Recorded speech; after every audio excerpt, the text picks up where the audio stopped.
Hi, last year in October 2025, I ran my first marathon in 4 hours, 43 minutes and 38 seconds, which isn't too bad. I was aiming at under 5 hours. That's my first marathon.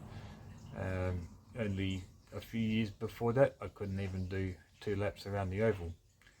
And so I built up to it, learning as much as I possibly can about running, and I wrote a book called The Fundamentals of Running, or The Simple Sellers Method from Couch to Marathon in 5 years. In fact, here's the manuscript right here. It's just under review at the publishers right now. It will be out sometime soon, and even my dog is saying hurry up, publishers. Now I'll just tell you a bit about my first marathon. It was a little bit funny.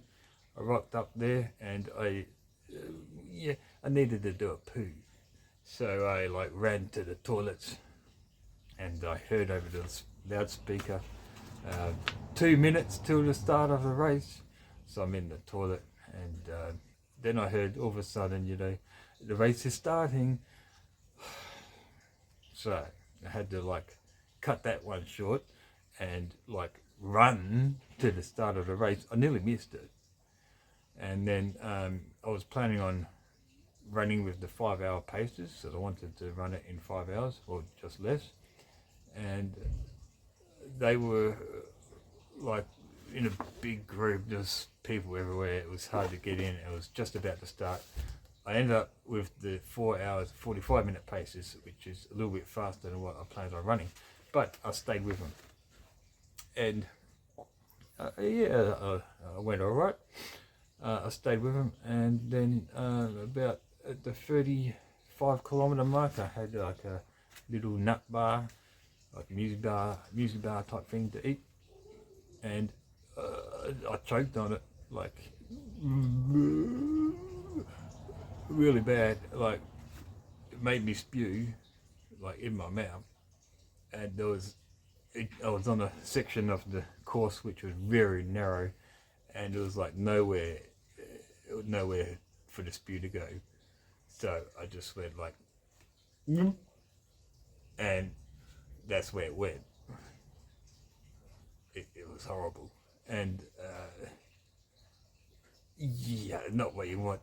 And I also still needed to do a poo, by the way. So that was the marathon. And anyway, by the end of it, I thought I was way behind. I didn't think I was going to make it under the 5 hour limit. I wasn't carrying any device, any phone or Strava. I wasn't carrying any of that with me, so I had no idea what my timing was. And right near the end, there's probably about 2 kilometers left to go. The 4 hour 45 minute pacer caught up with me.